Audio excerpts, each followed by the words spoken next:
One question that stays with me after completing the 3.4 quest is this: where is March 7th?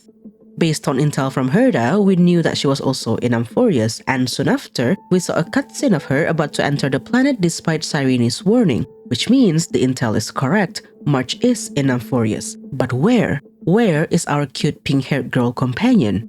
I've been thinking about this question for a while now, and by a while, I mean a while, because 3.4 special program is coming up real soon, and this theory might as well be debunked by then, but no matter how many angles I look at it from, I always arrive at the same answer.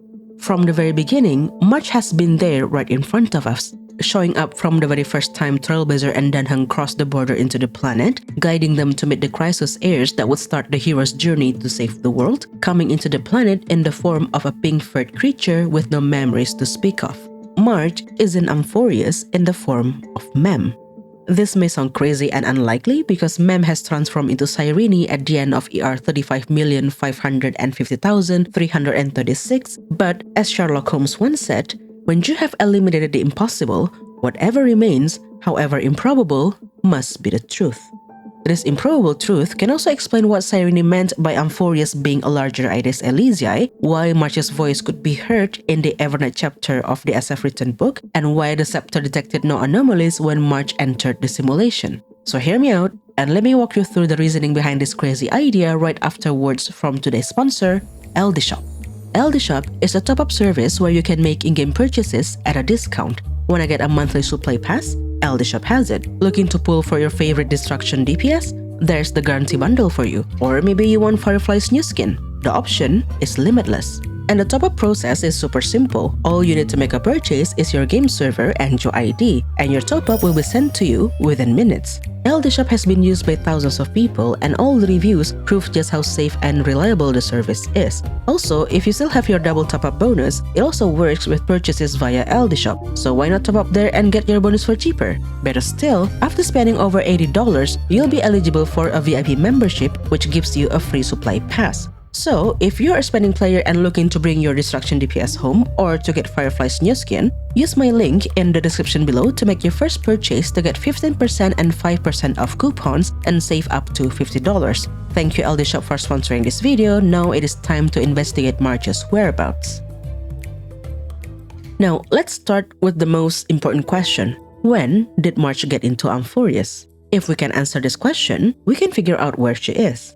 After hearing the intel from Scrollum, the conversation cut to a scene where we saw March in the path space. March wondered how she got there because the last thing she recalled was talking to Himeko on the Astral Express. This conversation that she was talking about could be referring to either one of two things. One was the conversation right before Dan Heng and Trailblazer left for Amphorius. This was when the crew found out that March had fallen ill and decided to revise the trailblazing plan. Alternatively, it could be a conversation that took place off-screen before Himeko found March encased in the 6-phase ice. We saw this at the end of the 3.0 quest. Himeko had left to get March some food, and when she returned to March's room, she saw March already encased in ice. Now, as we know it, time moves differently in Amphorius. Canonically, from the moment Trailblazer and Dan Heng arrived until when they were about to reclaim Aquila's core flame, a year had passed. Maidi denounced his title as the King of Kremnos in the second month of the year 4931, while the campaign against Aquila took place in the year 4932. Meanwhile, outside of Amphorius, perhaps it had only been days. Himeko returning to March's room with some food must have taken place early in the quest as well, because once she found out the state March was in, she asked Black Swan for her opinion, and this was when Black Swan noticed Fuli's gaze on Amphorius, the gaze that Trailblazer received one day after they arrived in Akima. That's how differently time moves inside the simulation. And all of this is to say that March falling unconscious then waking up in the path space happened early in the story as well, most likely around the same time Trailblazer and Dan Heng departed for Amphorius. We only saw this cutscene now because we weren't meant to learn more about March's subplot until way later in the story, which means March decided to go to Amphorius at the same time as Trailblazer and Dan Heng did. And there was exactly one other individual who also showed up on the planet at that time, wasn't there? It was Mem, whom we could hear mumbling as the express car crossed the border.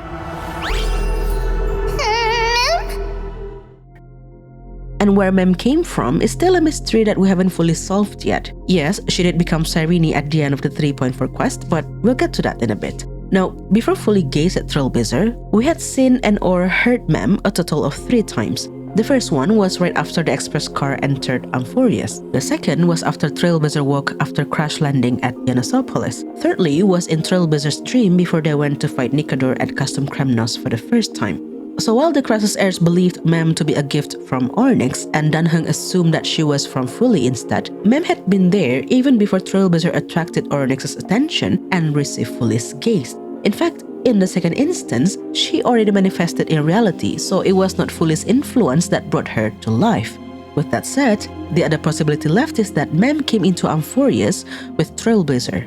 But how? Trailblazer did not notice anything weird prior to that, not when the Express did the warp jump to Amphorius, not when they were discussing the new task divisions after March fell ill. The only thing that changed between then and their arrival in Amphorius was March giving them her camera. Yes, this camera, the only object that caught Ornyx's attention amidst the plea and threats from the Krasus heirs, the gateway from which March got into Amphorius. See, Lyga said that Mem's presence was dependent on the Trailblazer. But what if it is not on Trailblazer but on something that is with the Trailblazer? What if it is on the camera, and the reason Mem seems dependent on Trailblazer is because Trailblazer is the one who carries the camera around, and the reason Mem is dependent on the camera is because that's where she comes from. If you have read the Evernight chapter of the SF Written book, you know that a voice that sounds a lot like March could be heard trying to console Ornyx. Don't be scared. Please don't be afraid. It sounds too much like March that it could only be March at this point. The Titan called this person Mother, just as they did when they noticed March's camera. In the story, Mother told Ornyx to not be scared and to wait for the arrival of the stars that would illuminate the sky. Then Mother stopped responding, leaving Ornyx to wait in an endless isolation. Eventually, but a fleeting mirage flickers in the mirror, thus waking Ornyx from their long slumber. Mother's voice could be heard again. Wake up! Our familiar old friends have already arrived. If we consider that the camera was where Mem came from, and Mem was the form that March got into Amphorius as, what if that last sentence spoken by Mother happened when Trailblazer pulled out the camera and took a picture of Ornyx? Wake up! That familiar voice called out to Ornyx as we heard the camera shutter, and Ornyx responded, Mother? Mother? Is that you? Our familiar old friends have already arrived. Mother continued. Understanding what Mother meant, Ornyx talked to Trailblazer directly, saying, Mother encountered you. She misses you. You, as in the help, the stars that would illuminate the darkness that had shrouded Amphorius. Curious of this help that Mother had encountered, the Titan wanted to see them too, so they asked, Follow me. Please follow me. I see you. She also misses you. We want to see everything about you. And we know what happened afterwards. Trailblazer saw their suppressed memories with the Stellar Hunters, fully gazed at them, and Mem showed up. How this whole sequence managed to completely bring Mem out of hiding, so to speak, is something that I still couldn't figure out, but the door that March walked through to get to Amphorius looks similar to the door that Ornyx opened for Cyrene and Kaslana in the original cycle. I suppose this could be related. The story also talked about the waiting that Ornyx had to go through in Mother's absence, the lonely isolation that they hoped to be free from when Trailblazer and Mem entered the trial to take over their authority. Oh, poor child. Everything will be fine. Let us help you. You can have a good rest now. Did you notice that? Mem called Ornyx poor child. In fact, she's the only one who had been calling Ornyx a child since the beginning. Aside from Castris, yes, when Danheng observed how childish their attempt at stopping the Krasus heirs before, but it's different. Mem's way of addressing Ornyx felt almost motherly, for lack of a better word. She sounded so wise for a floating pink-furred creature that just a few minutes ago was reciting the ritual prayer in her Mamimam language. O Majesty of the 12 Titans, pillars of the world. Comforting a Titan that was desperate for freedom, she sounded just like Mother who once comforted Ornyx. Sure, Mem suggested that the isolation started since the Flame River took their core flame, but Ornyx said it was years of isolation. It was the absence of Mother, the weight that they had gone through all by themselves that they were referring to. But if Mother is March and March is Mem, why didn't Ornyx recognize her? Well, it is because the Titan's memories were also incomplete. Broken, they said. Unfortunately, we are dealing with a bunch of unreliable narrators here. What is reliable, however, is the fact that Mem's way of speaking reminds me of both March and Cyrene. See, when Mem started talking a complete Mem sentence for the first time, Trailblazer paused and stared at her for a bit, surprised at that sudden development. Mem told them to stop, saying that she would get embarrassed if Trailblazer kept staring at her like that. This is just like Elysia in Honkai Impact, the character that Cyrene is a variant of, who called Raiden Mei out for staring at her for too long. Then there was the talk about divination, an interest that Cyrene shared that reminded Finon of that childhood friend of his. So that's the Cyrene-coded part of it, but Mem is also March-coded. See, aside from the motherly way she talks to Ornyx, she also uses funny expressions to wake Trailblazer up. One morning, for example, she expressed her relief when Trailblazer finally woke, thinking that Kefli's dawn device would give them a sunburn if they had slept longer. In Penacony, March woke Trailblazer up like this. Hey, wake up! The sun's frying your butt! Then at the Grove, when Calypso asked Trailblazer, Castris, and Mem to complete a trial so that she could see what they were made of, this is what Mem said. This is just like March when Fushuan asked her to eliminate the distortions in her memories. She said, This is getting a little complicated. Is there a simpler explanation? Now, let's circle back to the fact that Mem transformed into Cyrene at the end of 3.4.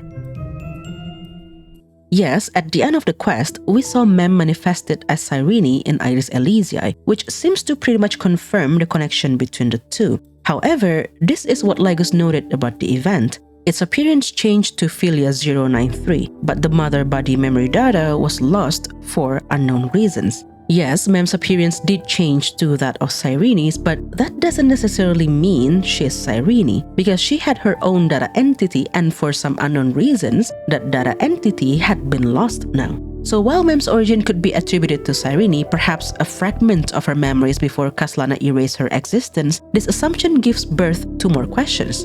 Let's say Mem is a fragment of Cyrene, not connected to March whatsoever, then where has she been this whole time? If she's always been in Amphorius, just as every eternal recurrence always produces an incarnation of Cyrene, why does Lygus believe that her presence is dependent on Trailblazer, as if it is only after Trailblazers arrived that she is manifested in the simulation? It is because Mem hadn't always been in Amphorius. She might have been a fragment of Cyrene, but she hadn't been in the simulation for a while now, not until the Nameless arrived. And the reason for that is she had been on board the Astral Express, trailblazing many different planets with her Nameless companions, becoming a Nameless after the crew found her on the 7th of March, the date of the month that she would later name herself after.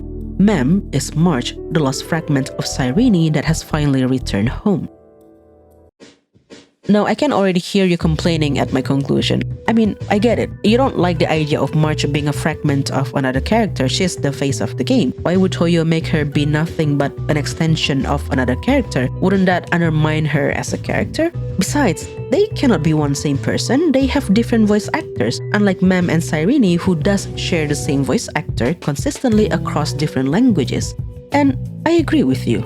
While I was trying to figure out where March could be, these were the reasons I tried to look at this question from many different angles. Unfortunately, I always arrived at the same answer, and I only managed to accept this as the answer after I read through Lygus' note about the Death Titan. Lygus observed that in the later iterations of the simulation, the Death Titan that was originally one single entity split itself into symmetrical selves, becoming two separate data entities. These were what then became the twin sisters Polixia and Castris. As Castris said, Death is a pair of hands, but they were separate entities. They were two different people. This could be what happened to Cyrene and March. See, the Cyrene that March talked to in the path space said that she'd lost her memories. A part of her was missing. While Cyrene had expected to perish and silently wait in some corner of the world after Caslana killed her, perhaps some magical Eon shenanigans happened instead that resulted in the fragmentation of herself. Legis noted that what Caslana did was using the destruction to erase Cyrene's existence. Using the destruction to remove the remembrance warned some Eonic shenanigans to happen, don't you think? This fragmentation resulted in her consciousness being stuck in the path space, while her body manifested in reality launched out of the simulation encast in the six-faced eyes. They originated from one data entity and were later split into two. Alternatively, March could be an incarnation of Cyrene from one of the Eternal Recurrents. As Cyrene had agreed with Caslana, every time the cycle was reset, Caslana would come to her incarnation in the next reset, tell her everything, and she believed that incarnation of herself would always make the same choice, to sacrifice herself all over again. But what if, in one of those resets, instead of dying, Cyrene attempted to leave the simulation to look for help? This could be manifested as March encast in the six-faced eyes. But if you think it's too far-fetched to be drawing similarities between Polixia and Castoris to Cyrene and March, let me remind you of some details from March's companion mission that came out almost 2 years ago. A fun fact, some details from this quest were updated twice recently, once in version 2.7 and another in 3.1. If this quest is not related to Amphorius, I don't see why the writers would go out of their way to make these changes now of all times. Now, in that quest, March tried to recover her memories with Fushuan's help, but was stopped multiple times by a messenger from the Garden of Recollection. At one point, she got to relive the moment of a rescue by the Express crew, an opportunity that the messenger took to trap March in a loop, hoping that this would stop March from tracing further back in her memories. This loop kept March along the corridor of the Express's passenger car. As she continued on walking, a voice could be heard telling her, Don't look back. Keep going forward. Don't look back. Keep going forward. Don't look back. Keep going forward. This is the exact same message that was spoken to Trailblazer when they were leaving the Nether Realm, a reminder to never look back, lest they got tempted by the sweet whisper of death and be forever lost in there. We also heard it from the eulogistic butterfly in Styxia. Don't look back. Keep moving forward. Always. Coincidence? I think not. So just like Trailblazer, who returned to the land of the living thanks to Castoris, just as Castoris did thanks to Polixia, somebody brought her back from the dead. But not without a cost, because completing March's companion quest gave us this achievement. The River Lethe's taste is bitter. In Greek myth, River Lethe is known as one of the 5 rivers of the underworld. It is the river of forgetfulness. It is only after drinking from this river that the spirit of a dead person could be reincarnated at the cost of losing all of their memories. For it to be the name of the achievement after completing March's companion quest suggests that March had drank from this river, and that was why she had lost her memories. And who could be responsible for her memory loss? Who erased March's memories, you might wonder? We did not look further than the name of the quest itself, Total Recall, which is a reference to a 1990 movie of the same name, a movie that told the story of a guy who also suffered from memory loss. Later in the movie, he learned that he was the one who did that to himself. He erased his own memories. Are you still with me? Now, if you're still on the fence about all this, still disliking the prospect of March being a fragment of another character instead of her own person, have you heard of the Ship of Theseus? Also known as Theseus' Paradox, it is a thought experiment regarding identity over time, which studied from the legend of a king named Theseus and his ship. It goes something like this. Say you're in possession of the ship of Theseus. Over time, the planks start to decay. To preserve this ship, you replace one decaying plank after another until eventually none of the original planks remain. Is this ship then still the ship of Theseus? Secondly, you later find a way to remove the rot from the decaying planks, so you use those planks to build another ship. Eventually, you get a second ship built entirely with the original planks from the ship of Theseus. Isn't this second ship also the ship of Theseus? Which one is the real ship of Theseus? How long does the first ship retain its identity as the ship of Theseus as its planks are replaced over time? Is the second ship slowly becoming the ship of Theseus as it is being built plank by plank with the original planks from the ship of Theseus? Is the identity of oneself defined by the experiences they've been through or their physical self? Is Cyrene still Cyrene when she has been erased from Amphoreus and nothing but her fragmented memories remain? Is March not Cyrene if she is her body manifested in the real world? Both are Cyrene, both are not Cyrene. It's a paradox. And this only gets more interesting once we dig deeper into the Evernight chapter of the As I've Written book. One of the interesting things of Ornyx's conversation with Mother is the fact that Mother resides in the mirror, or rather on the other side of it. Mother was not there in person with Ornyx, she talked to Ornyx via a mirror. And if we're talking about Ornyx the Time Titan, the simulated path of remembrance, when a mirror is brought up, the first thing that comes to mind is the mirror of the Garden of Recollection. Mother is a figure that can access the mirror of the Garden of Recollection, not necessarily a literal mother of Ornyx who existed within the simulation. As to why Ornyx called this figure Mother is perhaps related to what Cyrene said about Amphoreus. When she saw the shattered screen that was the sky of Amphoreus, Cyrene said this. So, this is the reason the sky was sealed. Amphoreus is merely a larger Aedes Elysiae. Which is confusing at first, but not as much when we remember that Amphoreus is a simulation. Aedes Elysiae is a smaller scale simulation. Perhaps it is the original simulation that Amphoreus is based on. Considering that this is the land surrounded by the Veil of Evernight and fully was present beyond Ornyx's crystal-like curtain, perhaps this land was originally created with the power of remembrance instead of erudition. Perhaps Mother was the one responsible for the creation of this space, and then she assigned Ornyx to be in charge of time and taught them how to answer prayers. I mean, Scrollum did say that Amphoreus was a world created with data and memoria, a contradiction to Laegus's claim that this world was nothing but a scepter's extrapolation, which is not a surprise at this point. Laegus tells one truth and two lies whenever he opens his mouth. It is hard to tell which is which. Cyrene said she noticed the presence of an Aeon behind Ornyx's crystal-like curtain, the Aeon that she gambled would grant her power to put Amphoreus in a long dream. This Aeon was Fuli. Fuli had been using time in Amphoreus to record the memories of the world, suggesting that Amphoreus had been under their radar for some time now. And the question is, since when? See, in all of the previous worlds that we've been to, the path that Trailblazer eventually strides upon is always the path of the Aeon that is worshipped by the planet. Except for the Luofu, because that one Aeon is too busy chasing after Yaoshi. Billabong worshipped Qlipoth, and Trailblazer was gazed by Qlipoth there. They helped Penacony return to the path of harmony and earn Shipei's gaze there. And yet, for some reason, in the planet that is supposedly the experimental ground of erudition, Trailblazer was gazed by the Aeon of remembrance? Suspicious. I think Amphoreus originally belonged to the Remembrance, if not fully specifically, perhaps someone who follows them. A Remembrance Emanator perhaps, considering that you need the power of an Emanator of Remembrance to create a world out of Memoria. In any case, it did not originally belong to erudition. Amphoreus was written by Cyrene, I theorized a few months ago, and I still think it is true. Perhaps not the entirety of it, but simply Aedes Elysiae. See, in Honkai Impact, there's a place called Elysian Realm, a simulation that hosts the memories of heroes from the previous era. Elysia was one of those heroes. Kevin Kaslana, whom Phynon is a variant of, was another. The term Elysian Realm itself is also known as Elysium, a concept in Greek myth to be the land in the underworld where souls of dead people reside. Now, as you guys have pointed out in my other video, Aedes Elysiae can also be translated to Elysium, aka Elysia's Realm.